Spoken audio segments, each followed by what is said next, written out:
성막봉헌이라는 제목으로 같이 말씀을 나누겠습니다.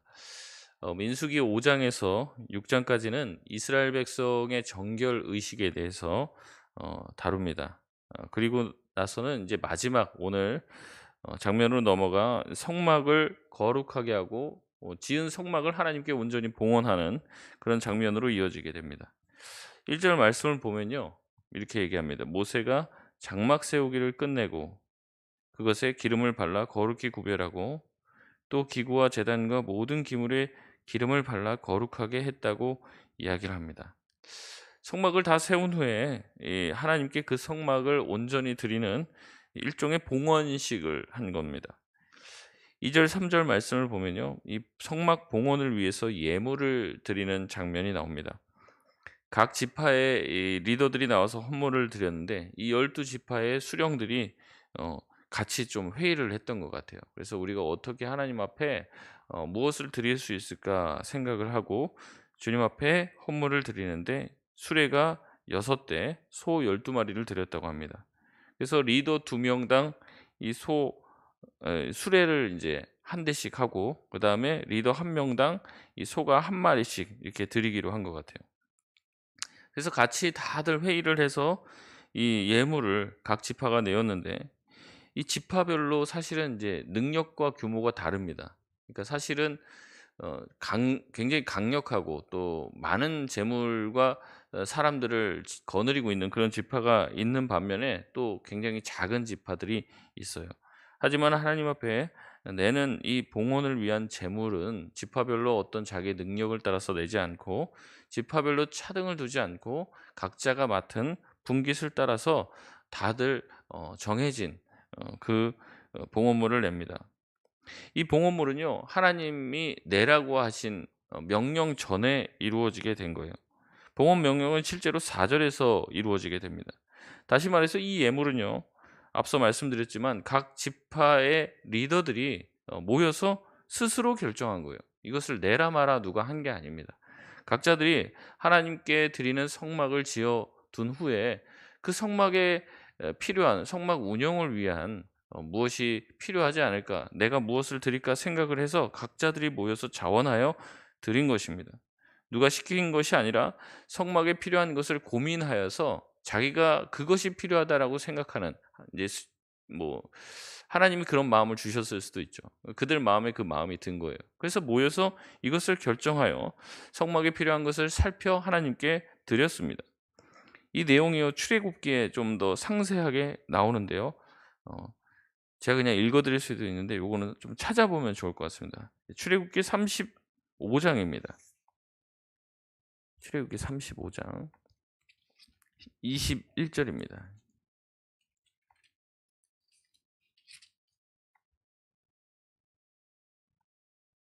35장 21절 한번 같이 읽어 보겠습니다. 시작. 마음이 감동된 모든 자와 자원하는 모든 자가 와서 회막을 짓기 위하여 그 속에서 쓸 모든 것을 위하여 거룩한 옷을 위하여 예물을 가져다가 여호와께 드렸으니. 여기 나오면 보니까 21절에 마음이 감동된 모든 자와 자원하는 모든 자가 와서 회막을 짓기 위하여 하나님이 그들의 마음에 감동 시킨 그런 그 하나님의 마음에 감동된 사람들 그리고 그들이 누가 시켜서 낸 게 아니라 자원하여 하나님 앞에 무엇을 드렸다는 겁니다. 이 말씀은 또한 반복됩니다. 29절로 내려가 보시면요. 똑같이 나옵니다. 29절도 한번 읽어보겠습니다. 시작. 마음에 자원하는 남녀는 누구나 여호와께서 모세의 손을 빌어 명령하신 모든 것을 만들기 위하여 물품을 드렸으니 이것이 이스라엘 자원 여호와께 자원하여 드린 예물이니라. 아멘. 29절에 보면 맨 앞에도 나오고 맨 뒤에도 나오는데 드릴 때 가장 중요한 마음의 자세에 대해서 얘기하죠. 마음에 자원하는 남녀라고 나옵니다. 강제가 되지 않았다는 겁니다. 하나님께서 명령하여서 이것을 만들어라라고 했을 때 자기가 자원하여 그것을 드린 거예요. 기쁨으로 그것을 드린 것입니다. 이런 자발적인 섬김은 성막을 건축하고 성소를 건축할 때, 제작할 때도 드러나게 됩니다. 명령하여서 이것을 만들라고 하지만 그 재료를 모으는 일들은 백성들이 기쁨으로 낸 것이에요. 이스라엘 백성 중에 마음에 감동된 자들, 모든 자들, 또 하나님 앞에 자원하여 드리고자 하는 자들이 자기의 것을 가져와 하나님께 예물로 드렸습니다. 그래서 이러한 자원하는 마음이 얼마나 컸는지 모세가 더 이상 예물을 가져오지 않아도 된다라고 말할 정도였다는 거죠. 출애굽기 36장 뒷장을 넘어가시면요. 5절에서 7절 말씀이 나옵니다. 5절에서 7절까지 말씀 한번 다시 또 읽어보겠습니다. 5절에서 7절입니다. 시작. 모세에게 말하여 이르되 백성이 너무 많이 가져오므로 여호와께서 명령하신 일에 쓰기에 남음이 있나이다. 모세가 명령을 내리매 그들이 진중에 공포하여 이르되 남녀를 막론하고 성소에 드릴 예물을 다시 만들지 말라 하며 백성이 가져오기를 그치니 있는 재료가 모든 일을 하기에 넉넉하여 남음이 있었더라. 아멘. 공동체가 그리스도의 몸된 교회를 세워나가기 위해서 가져야 될 마음이 바로 이러한 마음이라는 거죠. 사랑의 마음이고 자원하는 마음이고 감동된 마음으로 드려야 해요. 이것은 누가 강제할 수 있는 것이 아닙니다. 어, 우리 마음에 자원함이 없는데 누가 시키면 거기에서부터 이제 우리가 삐뚤어지기 쉬운 거죠. 우리가 뭐 교회에서도 임직을 하면은 얼마를 내라 이렇게 교회에서 말을 하는 경우가 있어요. 모여서 교회에 뭐가 필요할지를 의논하여서 결정하는 것이 아니라 얼마를 내라, 뭐를 해라. 이렇게 이 지목을 하게 됐을 때 그것을 드리려고 하다가도 마음이 상하게 되는 경우가 생기는 거죠. 똑같은 겁니다. 아이들이 공부하고 싶은 마음이 잘 안 생기지만 공부하려고 딱 하는데 "공부해라." 얘기하면 덮어버리잖아요, 책을. 그런 마음이 드는 거예요. 항상 하나님 앞에 들 때에는 감동이 돼야 됩니다. 자기 안에 자발적인 마음이 들어야 되고 그래서 이것을 교회는 잘 격려해야 돼요. 그것을 해라 마라 할 게 아닙니다. 분명히 우리가 해야 될 의무도 있습니다. 근데 의무를 강조하면요. 내 안에 있는 자발성이 자꾸 떨어져요. 하려고 했는데 줄어들고 더 하려고 했는데도 더 하지 못하게 되고 하기 싫은데도 억지로 하니까 이 모든 것이 하나님 앞에 드림이 되기가 어려울 수 있다는 겁니다. 감동이 되면 하는 거예요. 자원하는 마음이 생기면 하는 겁니다. 하나님이 감동을 주시는데도 하지 않는 것도 잘못된 것이고 하나님 앞에 자원하는 마음을 가지지 못하는 것도 문제가 있는 것이지만 그렇다고 해서 그 사람에게 자원하는 마음이 없네, 무조건 내라라고 얘기했을 때는 그것이 그 사람에게도 좋지 않고 교회와 공동체에도 해가 되는 것이라는 거죠. 결국에 돈만 냈지 하나님도 받으시지 않고 교회도 상처를 받는 것이죠. 여러분 가장 중요한 것은 자원하는 마음, 사랑의 마음이라고 말씀드렸습니다. 여러분 우리가 자녀를 키우면서 자녀에게 쓰는 돈이 아깝습니까? 아깝다면은 돈이 없거나 아니면은 자녀를 사랑하지 않는 거라고 할 수 있죠. 왜냐하면 사랑은 계산하지 않기 때문에 그렇습니다. 예산을 세우지 말고 펑펑 쓰라는 얘기가 아니죠. 그 돈이 큰 예산이 들어가지만 그것을 아까워하지 않는다는 겁니다. 사랑하기 때문에. 있는 돈 안에서 있는 예산 안에서 써야 되죠. 하지만 부모는 자녀에게 들어가야 될 꼭 필요한 돈이 있다고 생각하면 자기가 안 먹고 자기가 안 입으면 안 입었지 자녀를 그렇게 안 입게 만들고 못 먹게 만들고 굶기지는 않는다는 거예요. 왜 그렇습니까? 자녀를 사랑하기 때문에 그런 거죠. 하나님을 사랑하고 교회를 사랑하고 우리 공동체를 사랑하게 될 때 그들을 물질로 섬기는 것이 아깝지 않다는 겁니다. 우리가 항상 자원하는 마음이고 사랑하는 마음으로 주님 앞에 드려야 되는 이유가 바로 이것입니다. 제가 계속 강조하지만 하나님은 무엇을 보십니까? 마음을 보시고 중심을 보시는 거예요. 중심이 근데 엇나가고 삐뚤어졌는데 결국에 돈만 내고 이 사람이 냈다는 의무만 다할 뿐이지 그것이 하나님 앞에 정말로 연락이 되겠냐는 거예요. 연락. 제일 중요한 포인트입니다. 하나님이 받으시는 연락. 냈는데 안 받아요. 무슨 소용이 있겠습니까? 가인의 예배가 그렇잖아요. 같이 냈는데 어때요? 같이 냈는데 하나님이 안 받으시잖아요. 굉장히 특이한 장면 서술인데 나중에 그것도 기회가 되면 말씀드리겠지만 가인과 가인의 제물을 받지 않았다. 아벨과 아벨의 제물을 받지 않았다. 그래서 하나님은 항상 그 제물과 제물을 드리는 사람을 동일시 취급을 합니다. 하나님이 그 제물을 안 받았다는 건 그 사람 자체를 인정하지 않는다는 거예요. 근데 같이 예배를 드리는 데서 이러한 일이 발생을 하고 자기가 드린 예물을 하나님이 받지 않자 가인의 마음에는 자기 동생을 죽이고 싶은 마음을 가지게 됩니다. 그래서 예배를 드리면서 살인 충동을 느끼는 거예요. 예배를 드리면서. 이 얼마나 웃긴 이야기입니까? 예배를 드리는 거룩한 자리에서 사람, 심지어 친족을 죽이고 싶은 마음이 들더라는 거죠. 하나님이 안 받으시는 겁니다. 중심을 꿰뚫고 보시는 하나님이 자기 마음에 맺힌 것을 풀지 않았을 때는 주님께서 기뻐하시지 않는 것이죠. 하나님께 드리는 예배, 하나님께 드리는 헌물, 거기에는 우리의 마음이 담겨야 됩니다. 특별히 어떤 마음입니까? 주님을 사랑하는 마음, 자원하는 마음, 교회를 생각하고 공동체를 생각해서 성막을 만들어서 주님께 봉헌할 때 자기들이 생각하는 거예요. 아, 우리가 봤을 때 뭐가 필요할까를 고민한 거죠, 스스로. 누가 시킨 것이 아닙니다. 그래서 주님 앞에 드린 것이죠. 이것을 주님께서 기뻐하신 겁니다. 4절에서 9절까지 말씀은 드린 물질에 대한 분배의 과정을 소개하고 있습니다. 하나님께서는 모세에게 5절에 말씀대로 레위인에게 직임대로 회막 봉사를 위해서 이것을 나눠 주라고 얘기합니다. 총 낸 것이 수레가 6이요, 소가 12마리예요. 똑같이 우리가 봤을 때는 이제 레위인이 이제 세 족속으로 이렇게 나눠져 있습니다. 레위의 아들이 셋인데요. 게르손, 고핫, 무랄이에요. 그래서 게르손 자손, 이 고핫 자손, 무랄이 자손이 있습니다. 이 고핫의 자손 중에서 이 아론과 모세가 나오는 겁니다.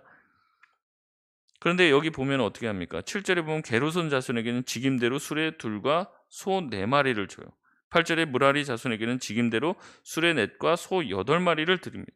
9절에 보면 고핫 자손에게는 주지 않아요. 제가 말씀드렸습니다. 고핫 자손에는 누가 있다고요? 아론과 모세가 있어요. 실세입니다. 근데 고핫 자손에게는 아무것도 주지 않아요.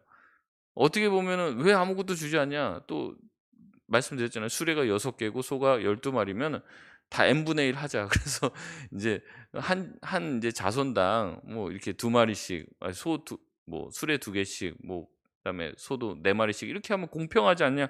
근데 공평하게 나눠 주지 않았어요. 어떻게 나눠 줬냐면 직임을 따라 나눠 줍니다.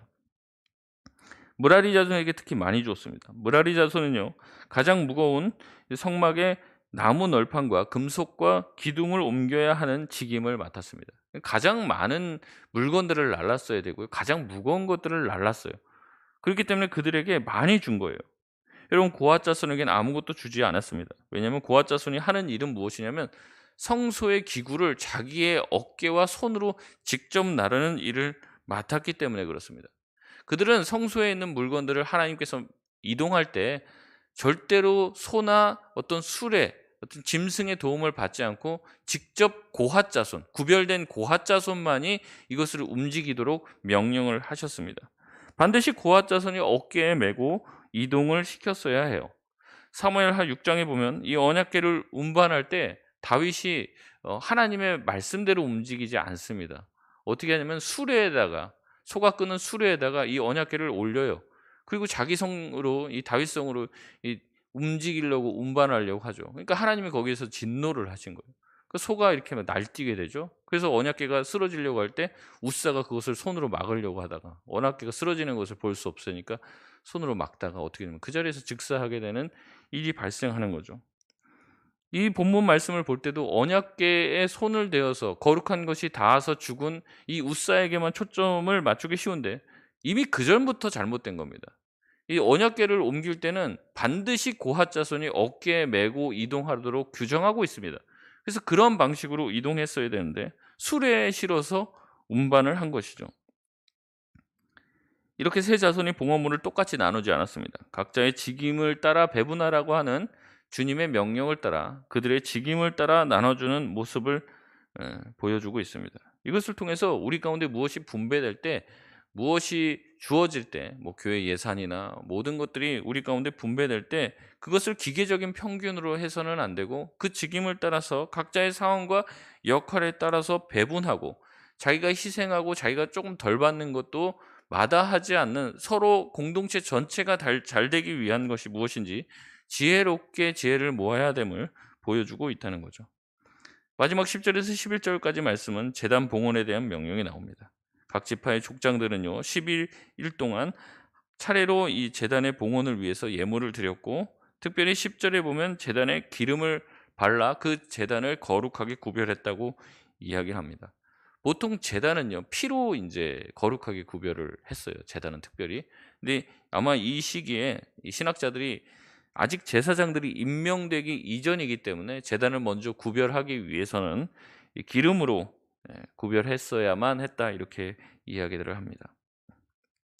말씀을 마치겠습니다.